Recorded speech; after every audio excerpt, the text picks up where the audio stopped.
I know you Modern Mill players thought I forgot about you, but I have not. I've been thinking, I've been brewing, and I want to bring to you a list of cards that I think are playable in Modern Mill moving forward. Now, we got Fractured Sanity and Tasha's Hideous Laughter in the period of Modern Horizons 2 last year. This time around, it's okay for our enemies to eat, but it doesn't mean that we can't explore the archetype and really brew. Right now, there's a really cool Sultai version, kind of flip it around with Veil of Summer in the sideboards. There's a classic Dimir, and heck, there's even this Crab Control that's Azorius that honestly is so sweet. All of those gameplay on the channel, but it's not really just about gameplay on this channel. We gotta explore the archetype, and I want to kind of bring back videos like this. If you want to see more exploring kind of mill ideas and brewing, then you gotta leave a comment down below. Let me know what you want to see. Leave a like on the video. Of course, subscribe for more than just gameplay. But let's talk about some Modern Mill. First card on the list is Polluted Delta, and I'm bringing this up just as a reprint. Alongside Flooded Strand, we're gonna have easier access, cheaper access, better financial access to the fetches that are key to the deck. Obviously, if you're kind of building up to mill, you've been thinking about pulling the trigger, this is going to be a great way for you to do so in paper. It's going to be just more accessible. If you need to clean out your fetch land base and just kind of look for some different options, maybe you did want to play 3-color with white, then that's going to be a great option for you Esper players out there. But again, getting our fetches, having them be a little bit cheaper is just going to be great in terms of accessibility, especially consider Polluted Delta was definitely getting up there in terms of some of the more expensive fetches that exist. And now that we're getting a reprint, we're going to have more copies in the wild.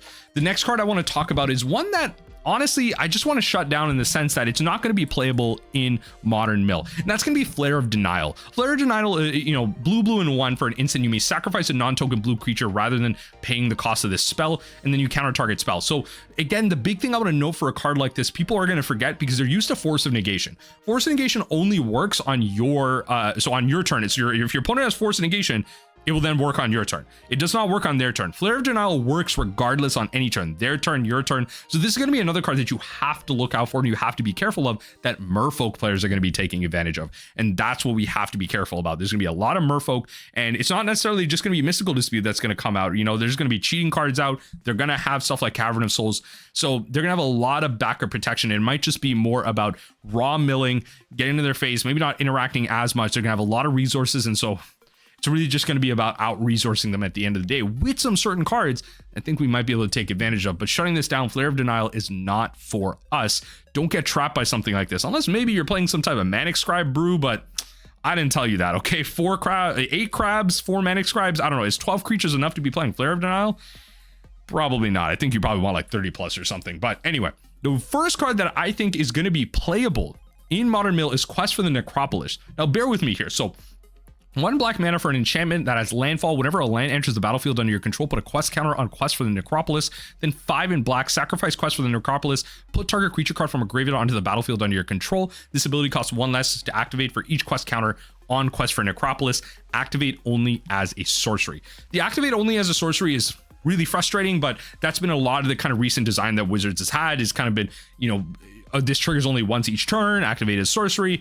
It's a balancing factor. It's kind of unfortunate, but they have to think about Eternal formats and Commander, unfortunately. But Quest for Necropolis, I think it's going to be a great way to just take advantage of random landfall triggers that aren't getting you as much value maybe on the crabs. Maybe your opponent has so many cards left in their deck, the crab triggers aren't doing much for you, but you just want to get landfall triggers out for something like Quest. Imagine a turn where on turn 1, you play out a Quest for Necropolis, an enchantment, which honestly is a permanent type really hard to deal with right now in Modern, other than maybe that 1 white X spell that exists as well. And then on turn 2, you play a crab, then you play your fetch land, then you get to get 2 quest counters on Quest for the Necropolis, mill them for a bunch, and then you're already feeding the yard for a creature that you want to return. If you don't have a creature on their side, you can return a crab on your side, but of course you can return something on their side and get some type of value. I think that's going to be the best thing. Heck, imagine just returning one of their griefs and using it against them. Imagine returning a Ragavan and using it against them. Heck, imagine returning a Primetime and using it against them. I think Quest for the Necropolis is going to have a lot of great playability.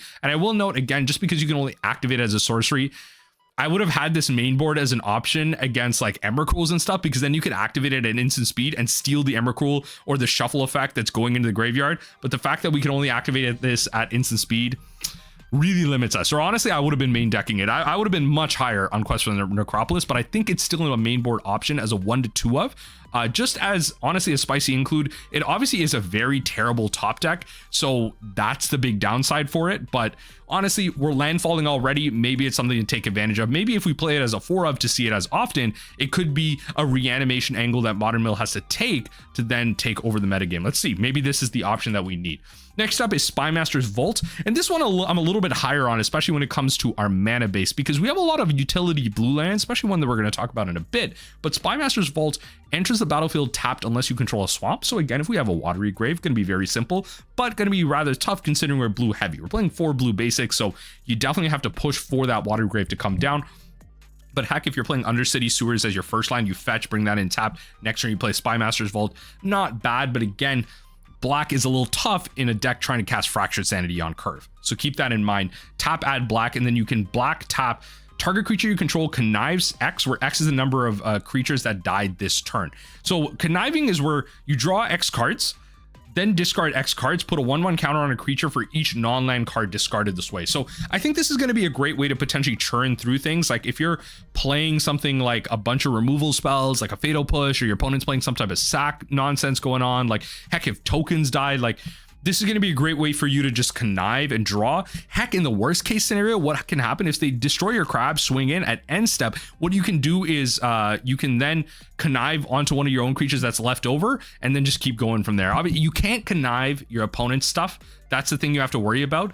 Putting a 1/1 counter on something is very relevant, especially if it's an online card, and drawing more cards is good. So having this kind of value engine could be possible, but again, we're not exactly some type of aristocrats build. This is just a value option. And I think honestly, the land that I'm going to talk about later in this video is much better in terms of value.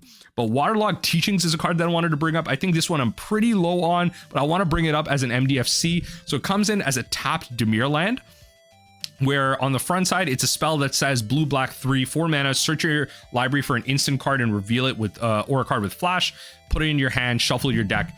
I mean, like it's not getting our mill spells, but it's getting Archive Trap, but we should probably just be playing Trapmaker Snare in that sense. So again, an option, maybe a budget option. Maybe if you're building around this, you could play something like this as well. For mono blue mill players, this is an option. I don't know. You got to think a little bit. Sink into Stupor is the next one I want to talk about. Another MDFC where, you know, it enters the battlefield tapped unless you pay 3 life. So it's a shocked MDFC. So that's better. And it comes in untapped at blue, where you can play black, black, and 1, return target spell or non-land permanent opponent controls to its owner's hand. So again, a way to bounce a spell back to their hand. Any creature, it's not countered, so you're not countering things. This is going to be a great option in a Cavern of Souls meta with something like a Merfolk deck kind of flying around. Returning a spell or a non-land permanent opponent already has on the battlefield, bouncing it. This could be like in the Echoing Truth slot or something. This could be the 23rd land or the last spell, and it's just going to be a great option there. So again, Sink into Stupor, I think, has some viability. Bolting yourself, though, I'm not really that high sold on, but again, just having that spell on the front side could actually be really valuable. And I like options like this. You got to think of like Otawara like this. Otawara is obviously just like miles better, in my opinion, just because it comes in untapped. You don't have to pay for it. And, you know, the bounce effect is kind of like it's almost the same amount of mana. But again, the fact that it just comes in untapped without having to pay for anything, this could take up the Otawara slot. It could take up the Shelldock slot if you wanted. I'm willing to try this one. Honestly, Sink into Stupor, I'm willing to try. Next card I want to talk about is Buried Alive, and this is not for Modern Mill. It's more so that we're probably going to see an influx of Phoenix players, and this is just one of the cards that is really important to like Legacy Phoenix out there, where you're just able to kind of put 3 Phoenix into the yard, bring them back, sink in for kind of 9 damage. So we probably are going to be seeing not just the Eldrazi players, not just the Artifact players, where we probably need to start putting like Hurkyl's Recalls back into our sideboard. But Buried Alive is probably going to increase the amount of Phoenix players, maybe some graveyard shenanigans where they're going to be putting in like Narcomoebas and Prized Amalgam. So I think honestly, Crypt Incursion is going to have some value. There's going to be some graveyard shenanigans happening. So Spell Pierce main is still going to be pretty powerful. Buried Alive is probably going to just bring some of our better matchups back into the metagame. In terms of playables, though, I finally want to talk about Strix Serenade.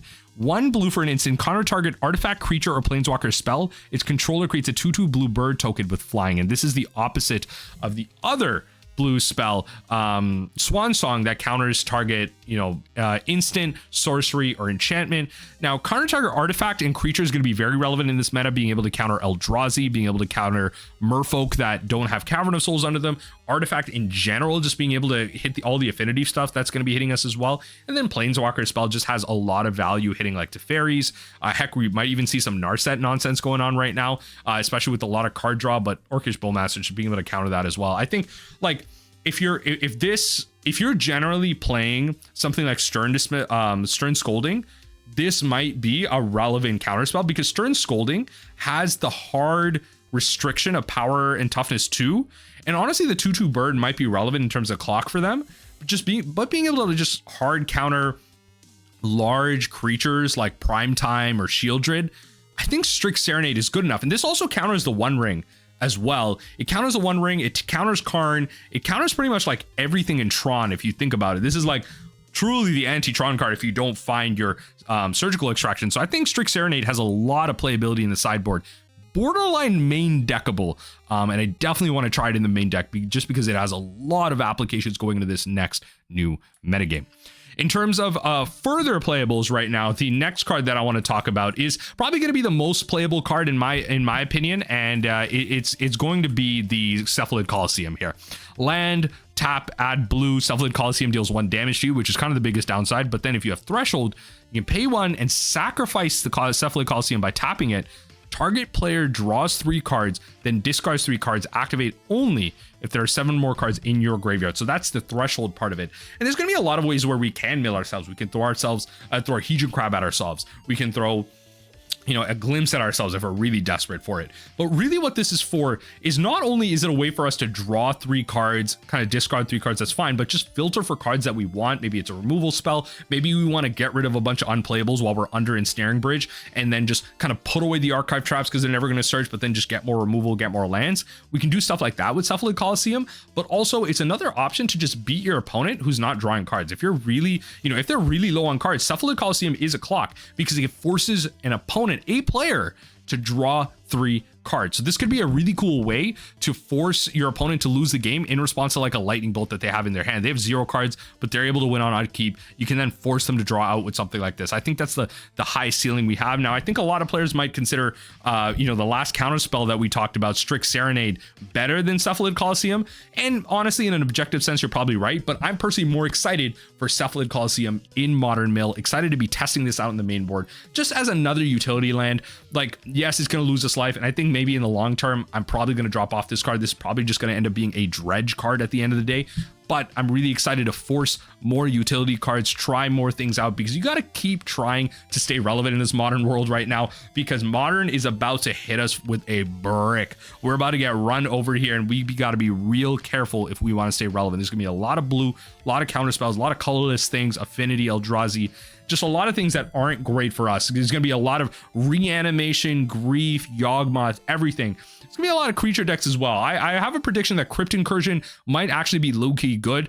I think we have to go back to extirpates in the sideboard and surgicals out of the main, play more counter spells. Like Strix Serenade might actually be like high-key really good. So those are my kind of first level, kind of level 1 predictions about the modern metagame for Modern Mill. But let me know what you think in the comment section down below. Where do you think our archetypes going? Are we going to kind of stay even here, like we're solid tier 2, or like we're getting pitched down to tier 3? I mean, again, an uncertain metagame is really not favorable for Mill. It's kind of favorable for decks like Burn with very linear game plans. We really thrive on knowing a metagame and metagaming against it. We're kind of like control in that sense, but honestly, it could be a time for Mill to eat right now, and we'll just have to see what happens with the release of Modern Horizons 3.